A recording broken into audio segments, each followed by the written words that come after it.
you introduce yourself, please? Hi, yeah, we are Dr. Darren Henry, also known as Dor Multivenant, a community broadcaster and also a community worker, journalist as well, who's lived in Tottenham all my life, all right, still reside in Tottenham, and we're going to try and explain to you some of the facts behind what you see taking place across the world's TV screens in the UK at this present time. What you're seeing happening on your TV screens out of the UK is an outpouring of anger and frustration of a local member of the Tottenham community, a man called Mark Duggan, who's a father of four, 29-year-old father of four, who many in the community feel was executed during a stop and search under operation for what's called Trident in the UK, Metropolitan Police operation called Trident. And Mark, after some surveillance according to police, was stopped and also shot. Since that has happened, this has led to the disturbances that you've seen happening in Tottenham. Some would say uprising, some would say riot. We like to say disturbances, yet the underlying fact is the harassment being suffered in the UK by people of all colour, because even though they're trying to make out that it's predominantly black youths, okay, responsible for the troubles at this present time, you're actually seeing people of all religions, doesn't matter whether they're Jewish, Christian or Muslims, people of all races, and also people of all creeds out there on our streets at this present time. And the focus being placed by the UK government is on the thuggery, is on the non-thinking and on the looting that's taking place. So effectively the agenda is moving towards a law and order agenda from an agenda of injustice. What advice would you give the youth? At this present time, what we're trying to explain to the youth is that really, in a word, you've got to think about what you're doing at this present time, and not only think about what you're doing at this present time, but also know as well that it has consequences, it has tremendous consequences. Many of us out there feel that in the UK, out of the African and Caribbean community, feel that at this present time the youth will lose the moral high ground if they continue with the actions that have taken place in the UK over the last 4 or 5 days, being that politicians are now talking about using plastic bullets, they're now talking about using water cannons, they're now talking about taking away any form of use of the services that exist in society, any of the social services, any of the education services, etc., etc. First time it happened 25 years ago. What happened was the response was there was an awful lot of investment into poor inner city communities. There was an awful lot of community projects set up.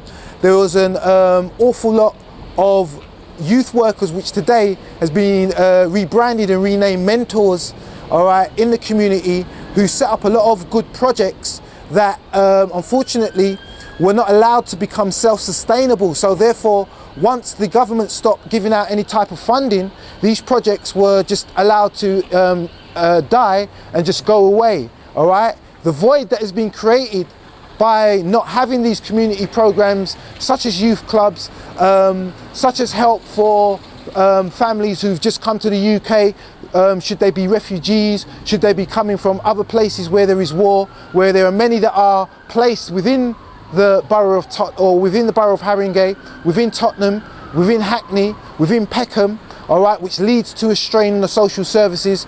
We can come with a solution, both a public and private solution, which the government is pushing forward. And essentially, we need to be very creative right about now.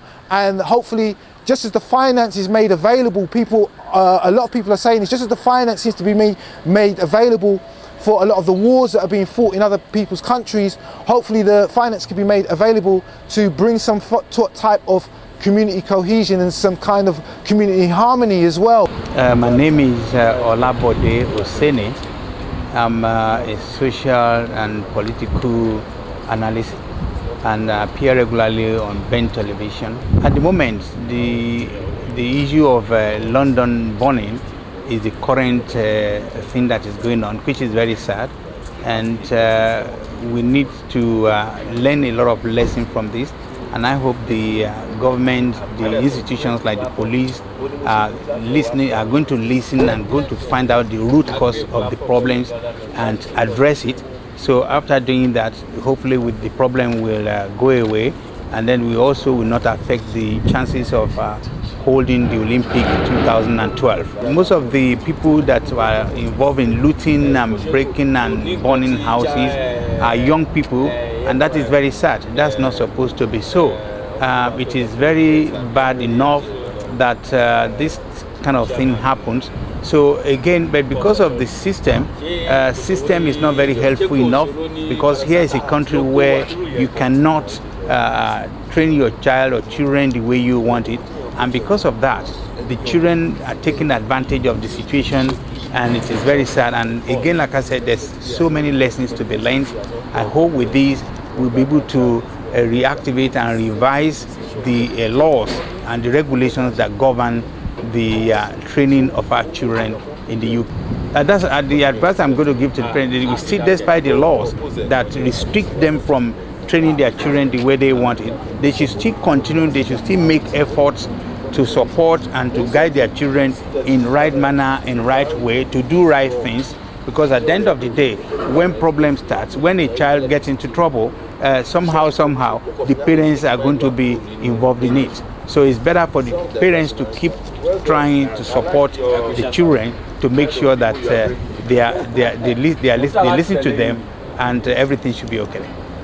My name is Shegun Johnson. I'm a pastor of a local church here in Tottenham called Liberty Church. And of course, also I'm a community leader, helping to settle issues within the community here in Tottenham.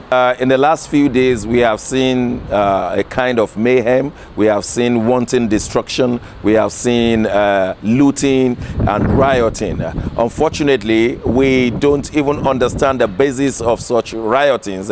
There was no protest. We don't know what they wanted. All we knew was that they wanted to carry plasma television. They wanted to carry footlock wares, that is trainers and all the rest. And so it's not an organized protest with a particular ideology. What we can say is just burglary, shooting and maiming, and we really don't understand what these people want. But we have seen that this came as a result of police shooting down McDogan and the family protesting, and thereof some hoodlums took over, and there is what has been now called copycat syndrome, where people from different parts of the city are copying this kind of thing, and they started stealing and looting and burning all over the place. So we really don't know why these things are happening. But some people say that it's because that the schools, inner city schools, have been underperforming and underachieving. That some of the parents, their child benefits have been cut.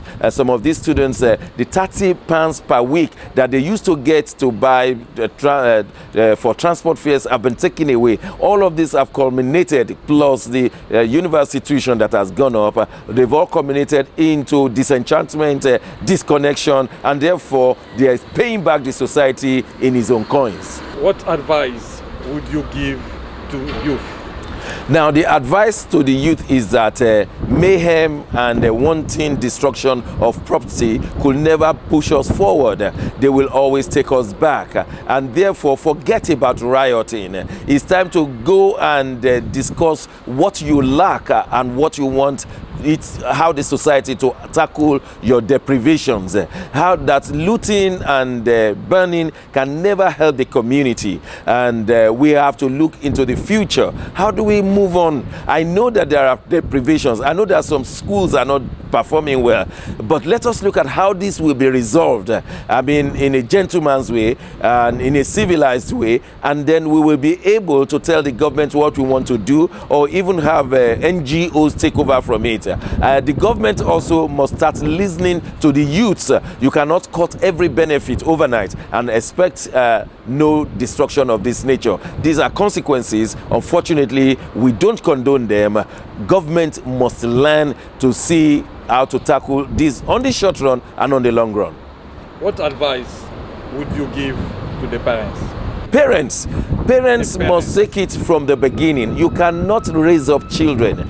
Children can only be trained with the fear of God. You must train your children with the fear of God. Human beings are too limited for the children to obey all the time, and therefore their parents, they could see their limitations, they could see their weaknesses, and therefore parents need to now introduce God in their life, so that where they don't see everything they want in their parent, at least they will see it in God, and the fear of God will bring about obedience on these children. And therefore, I'm urging parents, please train your children in the way of the Lord. If you are a Christian, tell them to go to church, read Bible with them, pray with them, tell them all the 10 commandments: thou shalt not steal, thou shalt not commit murder. All of these things, they help in training a child, and the whole community will be trained only in the name of Jesus.